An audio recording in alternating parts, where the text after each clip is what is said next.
Welcome to my channel always backpackers. আমার চ্যানেলে সবাইকে স্বাগত।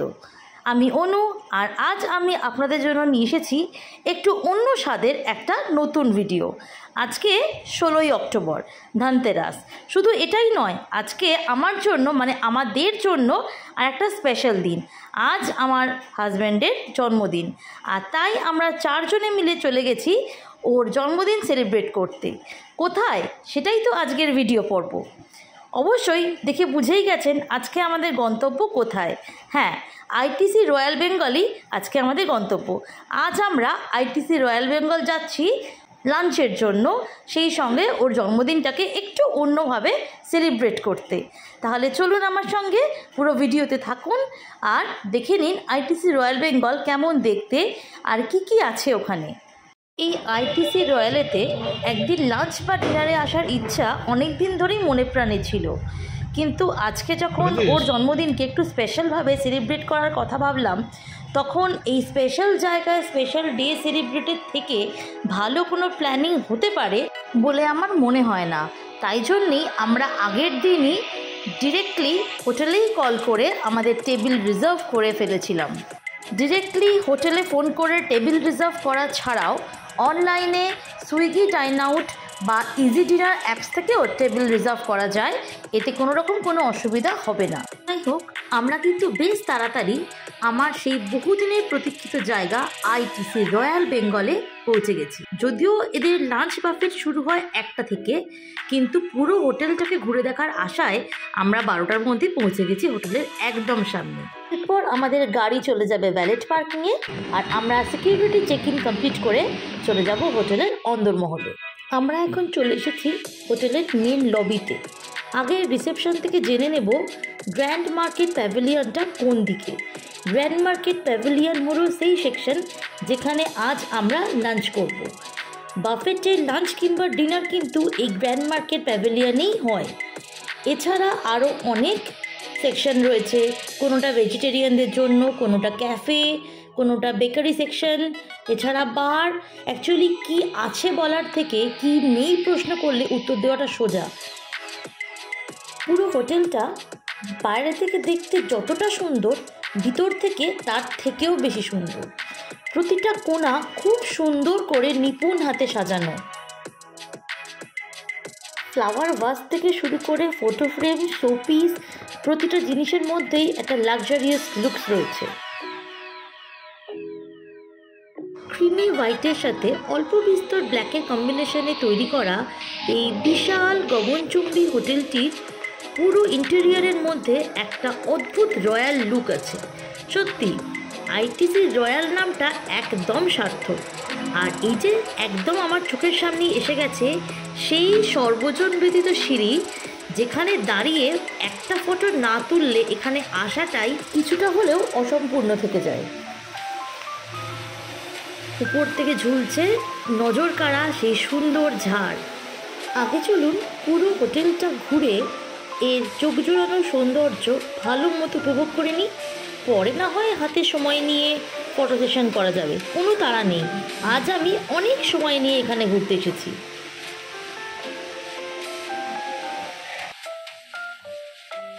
গ্রাউন্ড ফ্লোর থেকে এসক্যালেটারে করে আমরা এখন চলে এসেছি রয়্যাল বেঙ্গলের ফার্স্ট ফ্লোরে।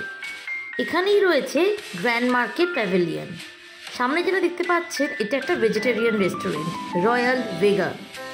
এর ঠিক সামনেই রয়েছে দার্জিলিং লাউঞ্জ, যেখানে রয়েছে নানা রকমের দার্জিলিং টি এর সম্ভার।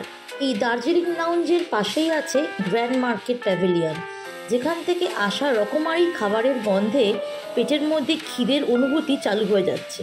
কিন্তু কিছু করার নেই, দুপুর 1টা না বাজলে এটা ওপেন হবে না। তাই অগত্যা ফার্স্ট ফ্লোরে ঘুরে বেরিয়ে চারিদিক দেখা ছাড়া আমাদের আর কোনো উপায় নেই। আমি যখন এই দার্জিলিং লাউঞ্জের ভিতরটা ঘুরে দেখছিলাম, তখন এর ঠিক পাশ থেকেই একটা ভীষণ স্ট্রং কফির গন্ধ আমার নাকে আসছিল। যেহেতু আমি একজন কফি লাভার, তাই এই গন্ধের টানে খুঁজতে খুঁজতে আমি পৌঁছে গেলাম সানবিনেতে। এখানে রয়েছে ভ্যারাইটিস টাইপের কফি বিনের সম্ভার।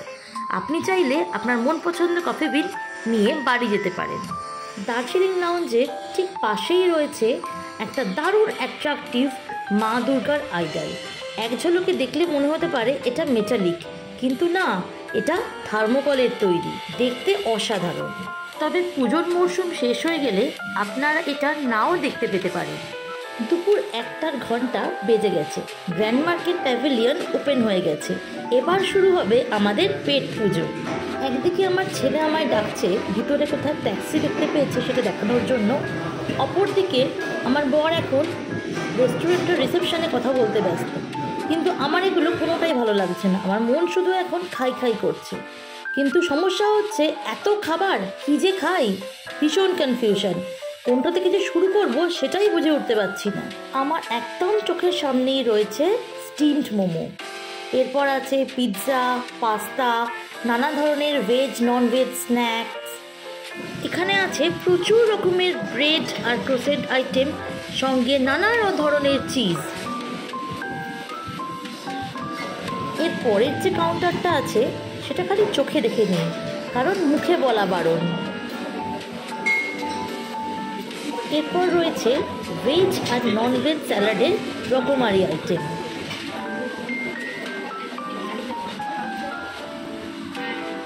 এরপর শুরু হচ্ছে নানা ধরনের স্টার্টার আইটেম। প্রথমেই রয়েছে দই বড়া, ফুচকা, পাপড়ি চাট, পালক চাট, পনিরের একটা আইটেম। এরপর রয়েছে নন ভেজে চিকেনের নানা ধরনের আইটেম। তবে আমি আপনাদেরকে রেকমেন্ড করব দই বড়াটা আর পাপড়ি চাটটা অবশ্যই খেয়ে দেখবেন, জাস্ট অসাধারণ খেতে, একবার খেলে মন ভরবে না।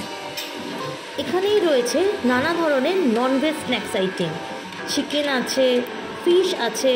তবে যেটা মিসিং আমি দেখলাম সেটা হচ্ছে গোল্ডেন ফ্রাইড প্রন। আমি আশা করেছিলাম এখানে থাকবে, কিন্তু ছিল না। এরপর শুরু হচ্ছে মেন কোর্সের সমস্ত আইটেম। আছে chicken biryani, mutton biryani, chicken কষা, মাটন কারি, চিংড়ির মালাইকারি আর পার্শ্বের ঝাল।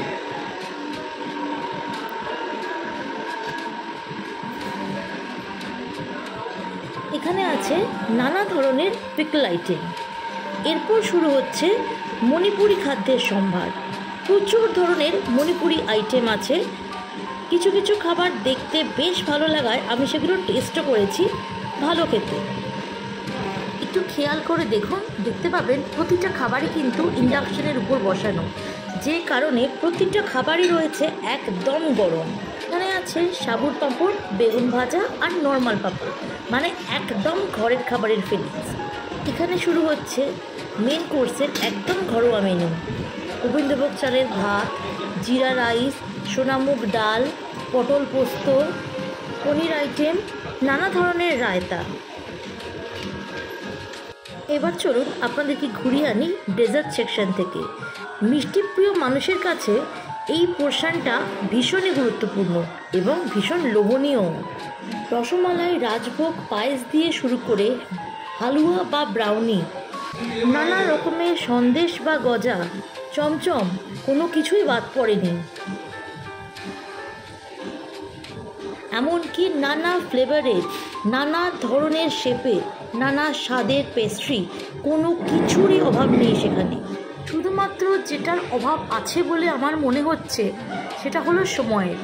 1টা থেকে শুরু করে মাত্র 3টে পর্যন্ত লাঞ্চ টাইম, তার মধ্যে অর্ধেক সময় আমার চলে যাচ্ছে ভিডিও করতে করতেই। আমি যে কখন মন ভরে খেতে পারবো জানি না। যাই হোক, আপনাদের জন্য করতেই হচ্ছে। চলে এলাম আইসক্রিম সেকশনে। চকলেট, ভ্যানিলা, বাটারস্কচ, টুইন ওয়ানের মতো ফ্লেভার তো আছেই, আছে আরও নানা ধরনের ফিউশন ফ্লেভারও। তবে হ্যাঁ, এটা একদম সত্যি কথা যে এত রকমের, এত ধরনের আইটেম পুরো রেস্টুরেন্টটায় আছে যে আপনি না দেখে শেষ করতে পারবেন না খেয়ে। এখনও তো আমি লাইভ কাউন্টার আর সি ফুডের কাউন্টার পর্যন্ত পৌঁছতেই পারিনি। তবে না, আর ডিটেলসে না, ট্রেলার হিসেবে এটুকুই থাক। ফুল মুভিটা অন্যের মুখে শোনার থেকে নিজের চোখে দেখাটা অনেক বেশি ভালো এবং দরকারও। তাই আমি অবশ্যই বলবো একবার এখানে চলে আসুন, একটা দিন লাঞ্চ কিংবা ডিনার বাফেট এনজয় করুন। খুব খুব খুব ভালো লাগবে। যে কটা খাবার আমি টেস্ট করেছি প্রতিটার স্বাদ অতুলনীয়। কিছুদিন আগেই আমরা গেছিলাম JW ম্যারিয়টে। সেখানে ITC রয়্যালের মতো সংখ্যায় এত না হলেও যথেষ্ট পরিমাণ ফুড ভ্যারাইটি রয়েছে, কিন্তু যেটা বলার মতো, সরি টু সে, যে ওদের খাবারের টেস্টে আমি সেই ওয়াও ফ্যাক্টরটা কিন্তু পাইনি যেটা আমি এখানে পেয়েছি। প্রতিটা খাবারের টেস্ট আমি ভালো লেগেছে বলবো না, জাস্ট ওয়াও লেগেছে। তাই আমি বলবো মোটামুটি দুটোর খরচা একই রকম, 19-20 তফাৎ, এমন কিছু বেশি না। তাহলে সেক্ষেত্রে জেডব্লিউ ম্যারিয়টের চেয়ে আমার কাছে আইটিসি রয়্যাল অনেক অনেক অনেক বেশি বেটার। তাই আমি অবশ্যই রেকমেন্ড করব এই আইটিসি রয়্যালই একদিনের জন্য ঘুরে যাওয়া। চলুন রেস্টুরেন্টের বাকি অংশটা আপনাদেরকে চট করে একবার ঘুরিয়ে দিয়ে আমি শুরু করি আমার খাওয়া পর্ব। আর ততক্ষণে আপনারা দেখে নিন যে আইটিসি রয়্যাল এবং জেডব্লিউ ম্যারিয়ট দুটোরই লাঞ্চ এবং ডিনার বাফেটের উইকডেজ এবং উইকেন্ড দুটো ক্ষেত্রেই প্রাইস কী আছে, এবং সেই সঙ্গে আপনার সাথে যদি কোনো ছোটো বাচ্চা থাকে তাহলে তার জন্যে বা কত লাগবে তার ফুল ডিটেলসটা।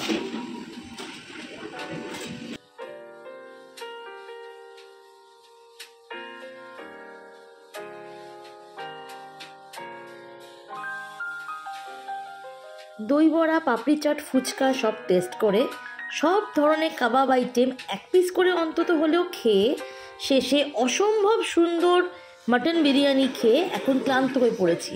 তাই জন্য এখন নিয়ে এসেছি বেগুন ভাজা, পটল পোস্ত, অল্প একটু গোবিন্দভোগ রাইস, সাবুর পাঁপড় আর চিকেন কষা। আমার তিনিও চলে এসেছেন আমার মতো ডাল ভাত মেনুতে, তবে ডালটা কিন্তু মণিপুরি। স্টার্টার থেকে মেন কোর্স সমস্ত পর্ব শেষ করে আমরা এবার চলে এসেছি ডেজার্ট সেকশানে।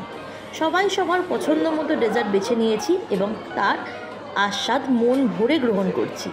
আপাতত আজকের মতো পর্ব এখানেই শেষ করছি। আমাদের সকলের খাদ্য পর্ব শেষ হলেও আইটিসি রয়্যালের আতিথেয়তা পর্ব কিন্তু এখানেই শেষ নয়।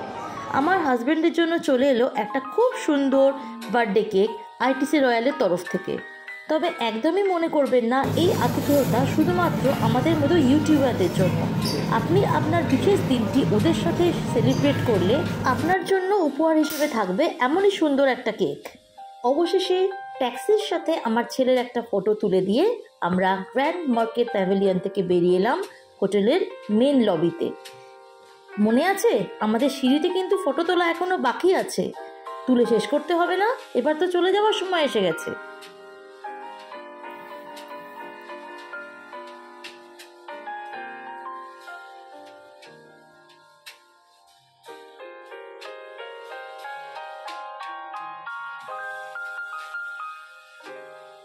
খাওয়া থেকে ফটো তোলা সমস্ত পর্ব শেষ করে রাজকীয় এই হোটেলটির আভ্যন্তরীণ সৌন্দর্যকে শেষবারের মতো দেখে নিয়ে আমরা চলে এলাম হোটেলের বাইরের লনটিতে।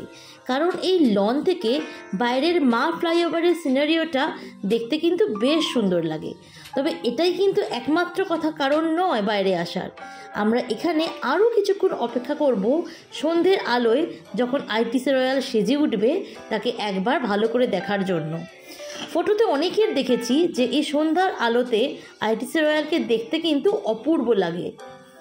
তাই নিজের চোখে একবার দেখার জন্য আরও কিছুক্ষণ অপেক্ষা করে আমরা এবার চলে যাব বাড়ি ফেরার পথে। আমার ভিডিওটি কেমন লাগলো অবশ্যই জানাবেন। যতটা সম্ভব ইনফরমেশান দেওয়ার চেষ্টা করেছি। যদি আরও কিছু জানার থাকে অবশ্যই কমেন্ট বক্সে লিখে জানাবেন।